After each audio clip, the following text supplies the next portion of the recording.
باسی ڕۆژی گیانی خوێندنەوەکەین لای منداڵ کامیشاڵین منداڵەکانمان ئایندەمانن چۆن بتوانین ئێمە پەروەردەیەکی تەندروستیان بکەین چۆن ئاگامان لێتی کە نەخۆش نەکەێت ئاگامان لێتی کە گەشەی نەوەستی ئاگامان لێتی کە بە شێوازێکی باش گەورە بێت بەڵام بە چ شێوازێک گەورا بێت بە شێوازێک کە پەروەردەیەکی جوان و بەسوود کرێت جاچون پەروەردەیە لە قۆناغێکا لە نێو خێزانە بێ دوجار بۆ نێو سیستەمی پەروەردە و بەپێی قۆناغەکان بتوانێت هەنگاو بنێت و بتوانێت پەروەردەیەکی باشی هەبێت لە نێو ئەم پەروەردەیە ڕاستە زانست و زانیاری وەرەگرێ بەڵام چۆن منداڵەکانمان فێری خوێندنەوەکەین ئەمە پرسیارەکەیە ئەم منداڵە پێویستی بەوەیە سەرەتا بە چ شێوازێک دەست پێ بکەی لەگەڵەیە ئەو چیرۆکانە چین کابێبی خەیتە بەردەمی چۆن بتوانانی فێری زمانێکی پاراوی کوردی بکەیت بەداخەوە ئێستا هەندێک لە مناڵەکانمان سەر لێ شێواییمان لا دروست کردوون پێشوی زمانی دایک فێر بێت خزومانەتە بەردەم کۆمەڵە زمانی تر لەبەر چاولێکەری هەند پێر ئەوەی فێری چیرۆکی کوردی بێت کۆمەڵە چیرۆکی زمانی بیانی پێناسێنین کە هیچ پەیوەست نییە بە مناڵەوە ئێمە با زمانێکی دایکی بە پارایی فێر بێت ڕاستە زمانی دووەم گرنگە بەڵام لە کات و ساتی خۆیان لە ئێستەیە ڕۆڵی خێزان لێرەیە تا چەند کاریگەری هەیە لەسەر خوێندنەوە لای منداڵ مامۆستا و دایەنگە و ڕۆزەکان تا چەند کاریگەریان هەیە ئەی سەرپەرشتیارە بەڕێزەکان کەوانەی لە زمانی کوردیا لە ئەلفوبێە لە شیعرە لە هۆنراوەیە کارەکەن ئەمانە تا چەند کاریگەریان هەیە ئێمە بیرمان نەچێت چەندین مامۆسای ئازیز و خۆشەویست لە ڕابردووە خۆشەویستی خۆیان بۆ کوردبوون و بۆ زمانی کوردی بۆ سیستەمی پەروەردە جێدەستیان هەبوو بۆیان بەجێشتوین لە ئێستا شاهر بێ دڵخۆش بین چەند مامۆسایەکی ئازیز و خەمخۆر کە نیوەی تەمەنیان لە بواری پەروەردە و فێرکردنا پەیوەست کردووە بە منداڵان و بە پەروەردە ئێستا ماون و هەر خزمەتەکەن ئێمە نابێ بیرمان بچێت لەو ڕێز و خۆشەویستی کە هەیەیان بووە یەکێ لەو مامۆسا ئازیزانە مامۆسا ئەبید سەپانە وەکو شاعیر و پەروەردەکار کە بە شانازیەوە هەموو کاتێ ئێمە وەکو کورسات بانگشتەکەین بۆ ستۆدیۆکەمان مامۆسا جان زۆر زۆر بەخێر بێت سوپاسدانەکەم بە هیوام ئەم بەرنامەیە ماوەیەکە لێتان دوورم ڕاستە بەڵام لە کەناڵەکانی کێشەوە ئەو بۆشایە پڕەکەمەوە کە لە دنیای پەروەردەی مناڵ و چیرۆک و شعری مناڵان و ئەلفوبێ هەمویان کۆئەکەمەوە یان کەم بە خواردنێک بۆ بەربانگی مناڵەکان دەستەکانە خۆش بێ مامۆستا تۆچی ژانازی هەر هەمومانە پێویستە ئێمە هەمیشە لەژێر ڕێنمایەکانی تۆیا بین و کەسانی وەکو تۆ وەک پەروەردەکار بۆی کە بتوانین مناڵەکانمان ئایندەیان دیاریکەین مامۆستا بچینە سەر ئەوەی کە ڕۆژی جیهانی خوێندنەوەی لای منداڵ کە ئەمەنە گرنگ بێ لە هەموو جیانە و ئەوەنە گرنگی پێبنج کە ئایندەمانە خوێندنەوەش ئەمەنە گرنگە کە بتوانێت ئەم مناڵە بەرەو پێشەوە ڕاستە ئایا لای خۆمان ئەمەنە گرنگیمان ناوە بە خوێندنەوە بۆ منداڵەکانمان نازانم پرسیارەکان هەموو جارێ پێ دەڵم سەر کۆگیان پرسیاری قورسم دیمەکە پرسیارەکە زۆر هەڵەگرێ ئێمە نازانین چمکێک چارەسەر بکەین خۆتان نەزانن ئەم ساڵێکی شوم بوو بۆ قوتابیان بایکۆت کاریگەری زۆر هەبوو لەسەر مناڵ بەڕاستی بە مناڵی بە تایبەتی مناڵی هەژارەکان ئەوانی کە خۆتان نەزانن ئەوانەی کە دەستڕۆشتوو بن توانیان هەبێ مادی چوون بۆ قوتابخانە ئەهلەکان بەڵام مناڵەکانی کە ئەوە ئیتر ماوەیەک دوور بوون لە حرەمی قوتابخانە لە سۆزی مامۆستا ئازیزەکانمان ئێستا وردە مامۆسایان چاویان ماچەکەم ویژدانی خۆیان ئاسوودە ئەکەن و جارێکی کە لە حرەمی قوتابخانە مناڵەکان لە ئامێزەکردن و فێری ئەلفوبیانەکەن ئێمە وەک مامۆسای ئەلفوبێ وەک کەسێک لە دنیای پەروەردەی مناڵ و لە سرود و لە ئۆپەرێت و لە چیرۆکی مناڵانە کار دەکەم پێم وان نییە ئیتر ئێمە پشت بکەینەوە و جارێکی کە کەلتوری نەتەوەیی جارێکی کە فێربوونی ئەلفوبێی کوردی جارێکی کە فێربوونی زمانی دایک لە فەرامۆش بکەین لەبەر ئەوە من وا بۆی ئەچم مامۆساکان ئەم ماوەیە ئەرکی یەکەیان بۆ بە دوو ئەرک ئەو بۆشایە پڕ ئەەکەنەوە کە بە بۆنەی بایکۆتەوە مناڵەکان ئەنزەرمەند بوون. ئێمە بۆ خزمەتی ئەو مناڵی ئەم نەتەوەیە خولخاوین. ئەگەر ئێمە نەتوانین خزمەتی مناڵەکانمان بکەین ئەبێ نەڵین مامۆستای. زۆر باشە. ئێمە هەمیشە کاڵێن خوێندنەوە گرنگی خۆی هەیە هەر لە منداڵیەوە تا گەورە بوونیش کاتە بێ ئەو بابەتە گرنگانەش هەبێلەوەی کە بۆ منداڵ شیا بێلەوەی کە بیخوێنێتەوانێ پێویستە دایکان و باوکان چ بکەن بۆ ئەوەی ئەو بابەتانە هەڵبژێرن کە گونجاو بێ بۆ تەمەنی مناڵی ئەوان. بەڵێ ئێمە جارێ قوتابخانە یەکەم قوتابخانە ئامیزی دایکە نەک ئامیزی باوک چونکە ئەڵێن زمانی دایک ناڵێن زمانی باوک لەبەر ئەوە باوشی دایک یەکەم قوتابخانەیە بۆ پەروەردەکردنی مناڵ هەر لە گڕووگاڵەوە ئەو لە گڵگایەتی هەتاوەکو ئەی خاتە داینگە ئەو وەختە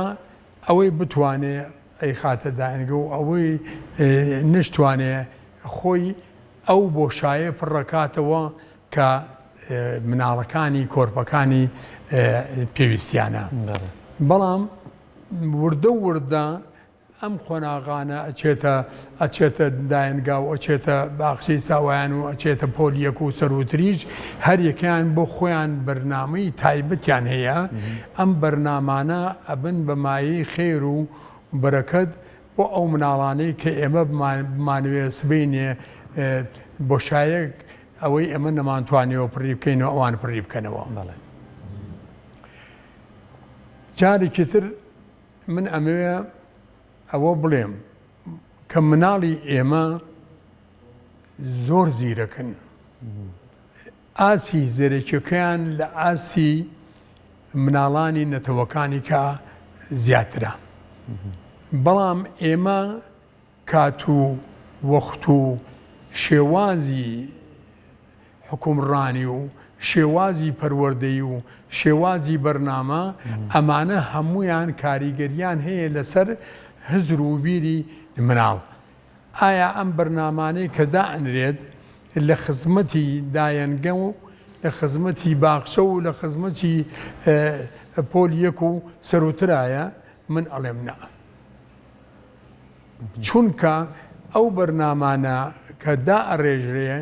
ئەبێ کەسانی خاوەن ئەزمون بەشداری بکەن لە دانانی ئەوانە کەسانی پەروەردەکار ئامادە بن بۆ خزمەتکردن و دانانی ئەو بەرنامانەی کەوا مناڵی ئێمە پێویستیانە. لەبەر ئەوە ئێمە لیژنەیەکی تایبەتی پسپۆر نییە بۆ ئەو بەرنامانەی کەوا ئێمە ئەمانەوێت بیخینە بەردەمی مناڵ نییە. دوای ئەوە هەر بەرنامەیە کە دائەڕێژێت لە بەڕێوەبەرایەتی پرۆگرامەکان لە هەولێر ئەبێت بخرێتە ئەزمونەوە بخرێت بزانن تەجروبە بکرێ بزانن ئەم بەرنامەیە تا چ ڕادەیەک سەرکەوتووە. بەڵام بەداخەوە ئێمە خواردنێکمان هەیەنێ حەزمان لێ نییە. باش مامۆستا لەگەڵەوەی گفتوگۆکانمان چەند چیرۆکێکی بەڕێز و چەندین نامیلکەی زۆر زۆر جوانە هەیە ئێمە شانازی پێوەکەین. پێم خۆشە یەکێ لە چیرۆکە جوانەکانمان بۆ بخێنیتەوە لەسەر ئەوە من دوایی پرسیارێکما بێت. جارێ با ئێمە بچین وەرای مناڵە ئازیزەکان. ئێستا بزانین تەمەنی مناڵی چۆنە. من و ئێوەش هەروا بووین یا ئێستا مناڵ بۆتە ئەوەی کە ئێمە پارێزگاری لێ بکەین و بیکەین بە کەسێکی خاوەن هزر و بیر بۆ ئەوەی نەتەوەکەمان سوودی لێ وەرگێ. دڵخۆشم منی مناڵ تەمەنم بوو بۆ 6 ساڵ دەڕۆم بۆ قوتابخانە کە مەڵبەندی ژیانە بە مامۆستا شاد دەبم فێری ئەلفوبێ ئەبم بەردەوام تێدەکۆشم بۆ زانت بە پەرۆشم وشیار بم بە ئاگا بم لە مێزوو شارەزا بم نەخشەی نیشتیمان بکەم لە سروشتی تێ بگەم بۆ ئەوەی کە کوردستان ببێتە بووکی جیهان. ئەم مناڵە ئازیزانە ئەمە یەکێکە لەو شعرانەی ئەمەوێ لەم ئەلفبێی تازەیە من قەت پێم خۆش نییە بڵێم ئەلفبێک دانێم لە ئەلفبێکەی باڵدار هێنتر بێ، بەڵام زاخا و دانەوەی ئەلفبێکەی باڵدار بە ڕێی کۆمەڵێ خەڵک ئەڵێ ئەواتر دۆی دادە ڕژا باوی نەماوە، کورە خوێنی میلەتێک ڕژا چۆن باوی ماوە دۆی دادە برژێ کافر نەبێ دینەکەینەوە دۆیەکەیە ئەنێگەن لەبەر ئەوە من پێم باچە لە کەلتوری نەتەوەیەوە دەست پێ بکەین. ئێمە دووشت ماوە کە ئێمەش ئەبێ شانازی پێوەی بکەین. یەکەم کەلتوری نەتەوەییمان تا ڕادەیەک فرامۆش نەکردووە. زمانی دایکیشمان کە ئەم زمانە کوردیە باراوەیە کە هەر قسەکردنمان گۆرانیە سرودا، کەواتە ئێمە ئێستا بۆیە بەنەتەوە هەژمار ئەکرین کە کللتورمان هەیە کە زمانی زگمایکی دایکمان هەیە، خۆ ئەجنا ئەویکەی ئێمە لە دەستمان ناوە. من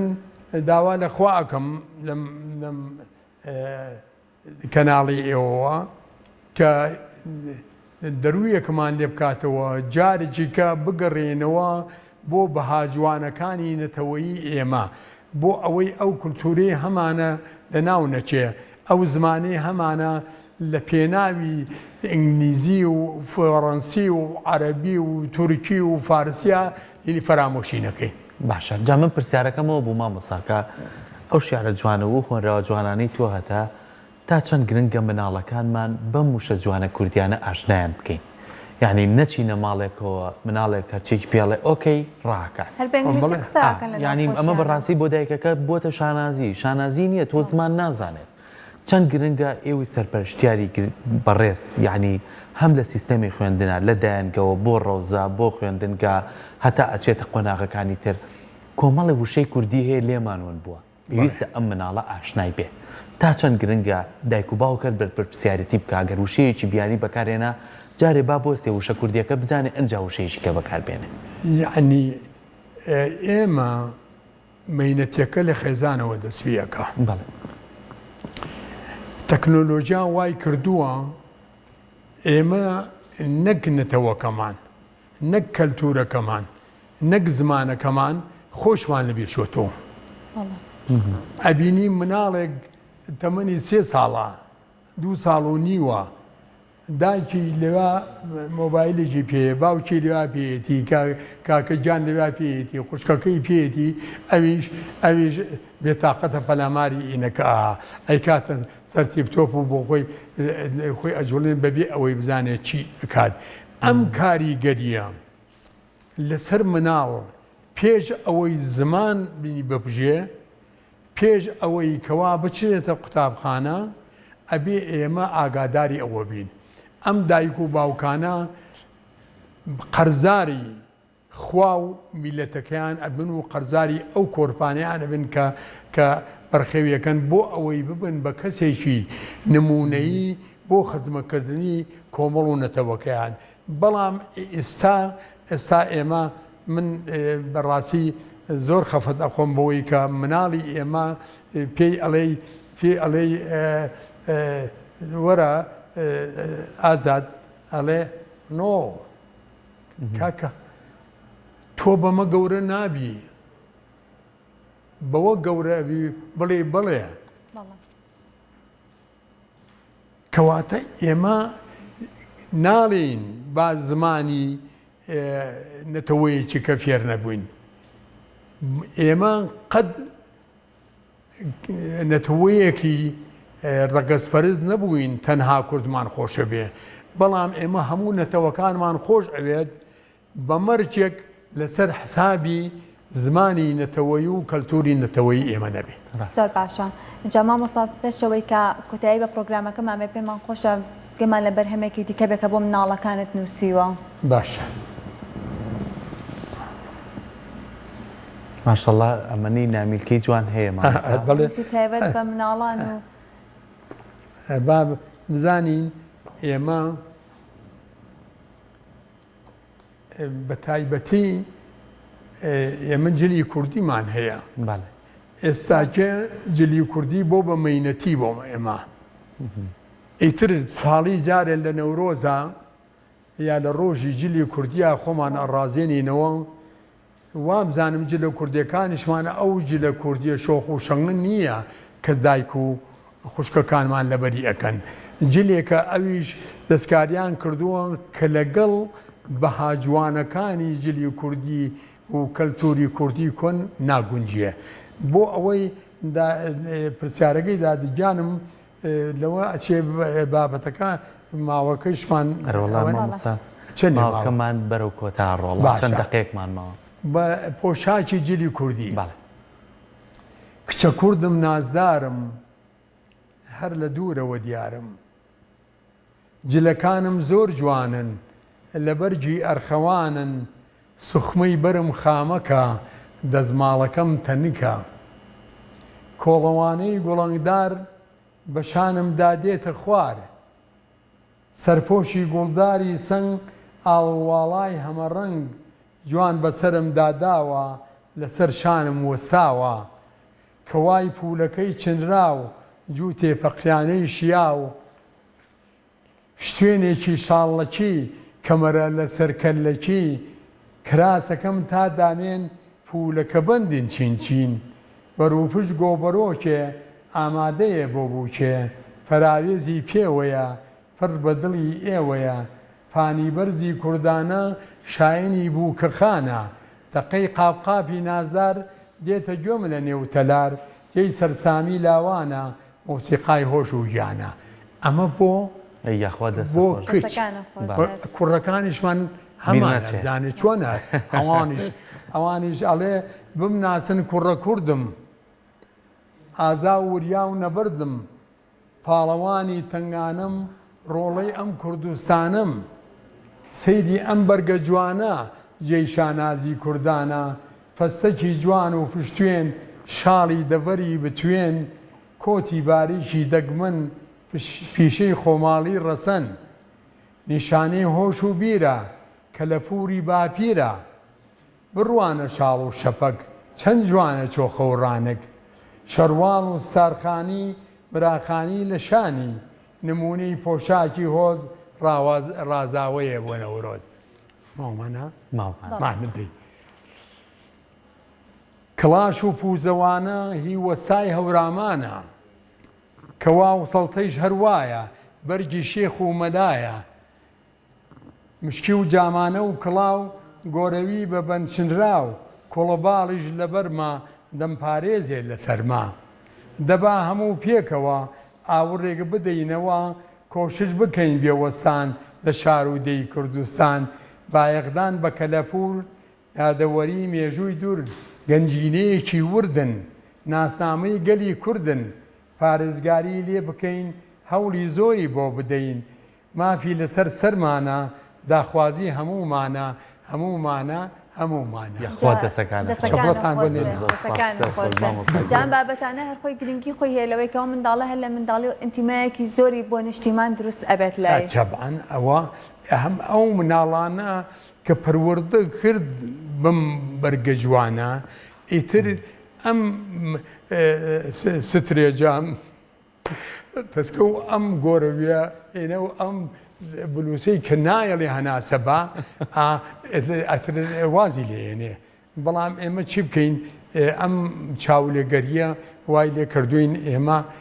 جلی کوردیەکان و کەلتورەکەمان فرامۆش بکەین.